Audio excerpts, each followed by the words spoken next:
Welcome back to another edition of Fly Tying with Jim Misiura. Today I'm going to tie another of Jack Gartside's patterns, and this is an Elk Hair Stonefly. And this is a pretty simple fly. Jack liked to keep things simple, which really makes sense to me. The hook that I have in the vise is a size 6, 3 extra long. I'm going to use a gold thread, and we're going to start the thread behind the eye and put a base of thread on there. Don't necessarily have to have them too close together. Then you could have spaces, not a big deal. When I get down towards the rear here, then I'm going to tighten them up.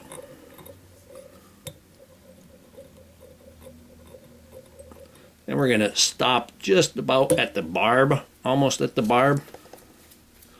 And the first thing we're going to put in is a tail, and the tail is going to be elk hair. And I was nice enough to get this whole big piece of elk skin from someone.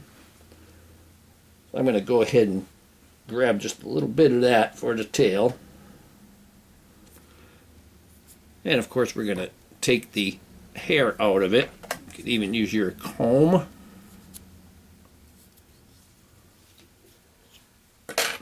And we'll put that in the hair stacker. Let me get my large hair stacker here. And we'll put that in the hair stacker. You don't need a lot, and this is, when I pulled it all together, it's maybe the size of a pencil tip. Tap it, lift it some, tap it again, and now when I take it out, it'll be lined up. And we'll get rid of the loose ones, odd shaped or odd directions. And now we want this tail, you don't want this tail to be more than 3/4 of an inch, but about a 1/2 inch is plenty, which is about there. And we're going to go ahead and secure this, put a couple of tight wraps right there while you're holding it. Then you can move your thread up. And you could actually palmer your thread up there just to get all of this wrapped in. And you're going to stop about almost 3, maybe 2.5 eye lengths from the eye of the hook. And we could trim that off.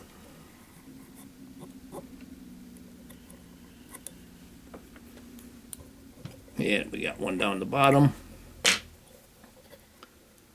And now going back, you could really tighten this down.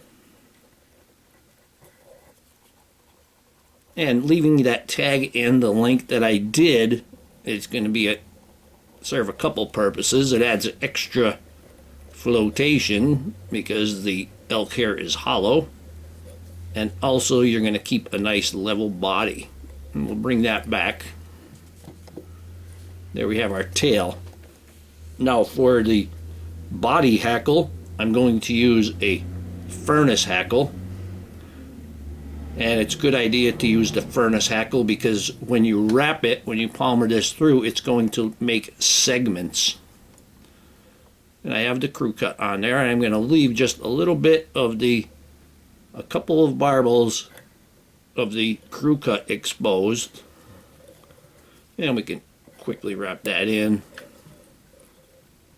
instead of picking up the scissors. Now for the body, he wants a golden brown Antron blend. And I don't know if you could get it called by this name anymore, but this squirrel belly is a pretty good match. Another pretty decent match is I have a camel blend,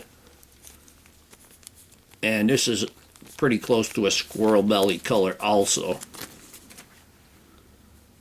But the Antron actually doesn't soak up the water, so that actually adds more to the flotation. go ahead and turn that upside down. The only drawback to tying the flies this large is you use a lot of dubbing.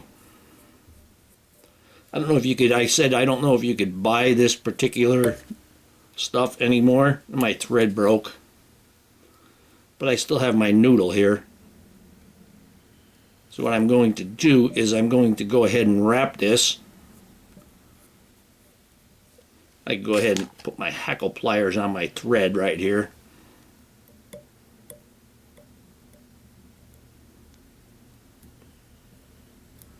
Just wrap it around my easy pliers there a couple of times. I'm going to go ahead and wind this in.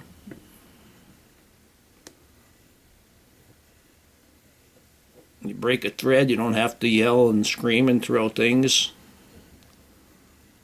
Okay, so we're about halfway. Now I can go ahead and wrap a little bit more of that thread. And then go ahead and reattach my thread to it. I'm just going to quickly restring this.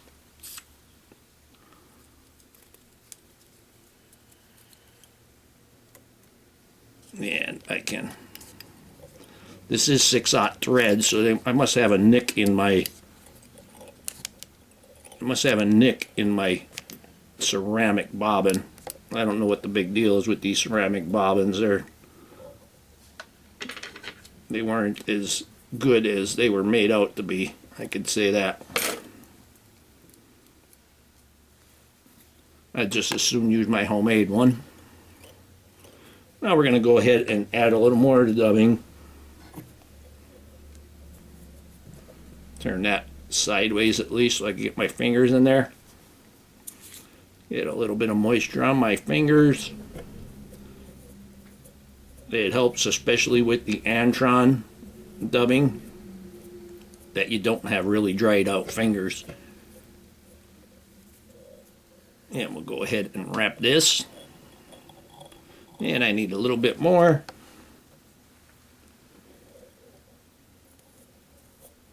See, with the dried fingers, you get that.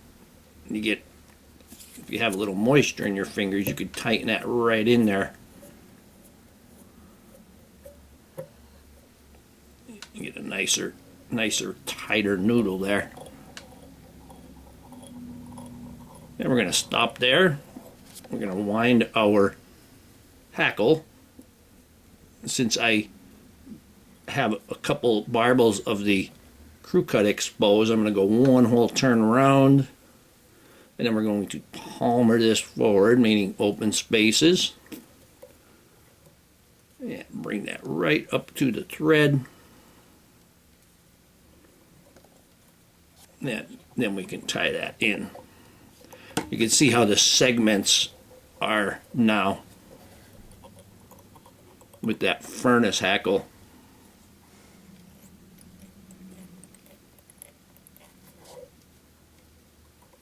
Yeah, we'll break that off. And the furnace hackle refers to, if you can see good here, it's a nice Coachman brown or a ginger.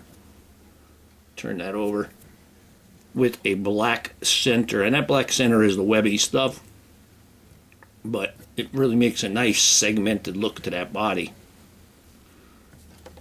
Now I'm going to take the elk hair once again, and I have a section here that has lighter hair, and I'm going to use that lighter hair for the wing. I have a 18-inch piece of hide here. We'll put these back in the hair stacker again.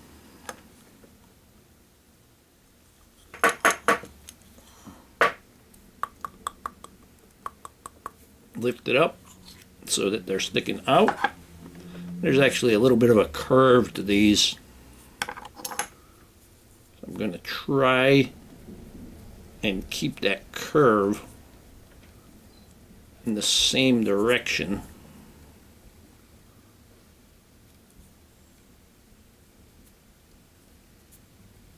Straight hair would help. But we're going to make this the wing go to the tip of the tail there. Like that. And then the front here, I'm going to trim off the excess.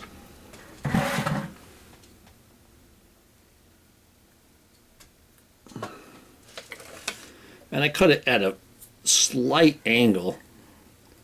Actually, I can bring my thread up here and start securing it.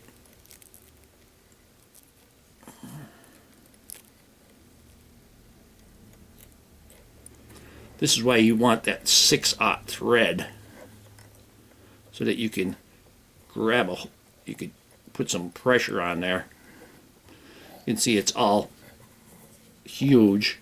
Just means I had too much. I'll just go ahead and take some of that excess, just like this. That's much better. I'm going to hold this back in the back here.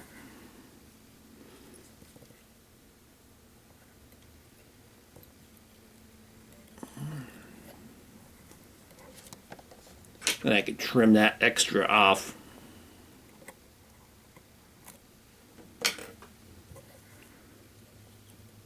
Go ahead and tighten that up. One thing you don't want to do is you don't want to have a step. You see how it came out at more at an angle there as I wrapped it, which is better. We'll bring our thread right back up.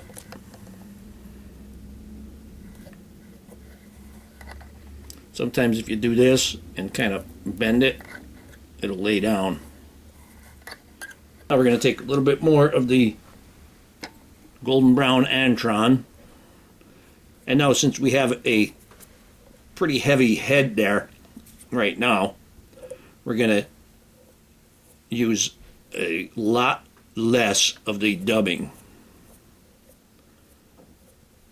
I'm going to make that noodle pretty skinny. I'm going to hold everything back. There's a couple of them turning wild again, so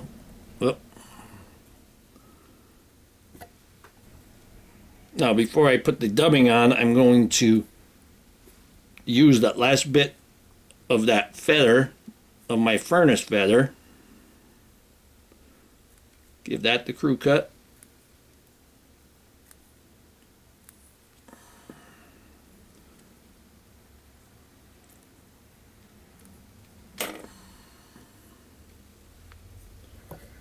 Then we can tie this in.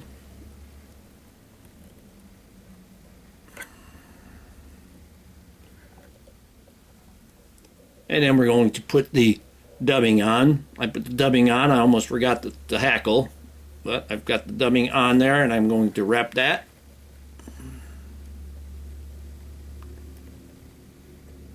And we only need a small section there.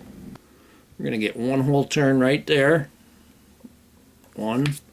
And then we're going to palmer that with a second. And let's try that one more time.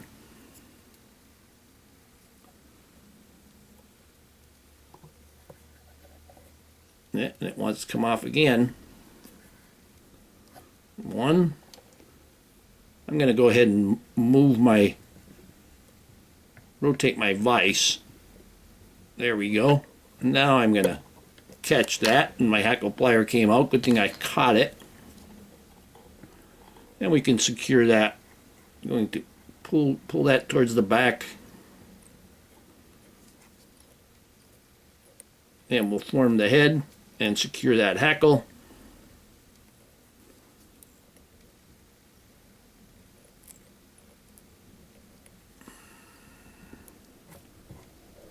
That hackle was a bit nasty there.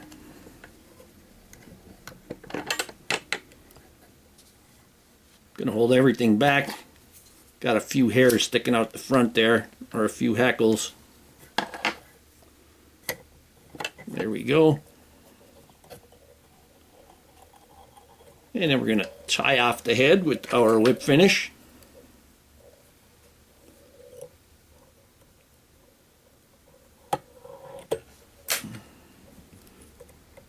Trim that. And we're going to put some head cement on there. And it's a big fly, so if you get some in the eye, it'll be easy to clear it out. And once again, I just take a feather from my desk. I always got some of them laying around, and just pull that through. And that cleans the eye out. And here we have Jack Gartside's Elk Hair Stonefly. Hope that you learned something from this video. Hope that you would subscribe to my channel. Please refer me to your friends. Please visit my sponsors. Let them know that I sent you. Leave comments, questions, suggestions. If you'd like to purchase any flies that I make, go to etsy.com/shop/theflymanjim. And if you don't see it, please just send me a message through Etsy and I'll get right back to you. We'll figure things out. And most of all, thank you very much for watching my videos.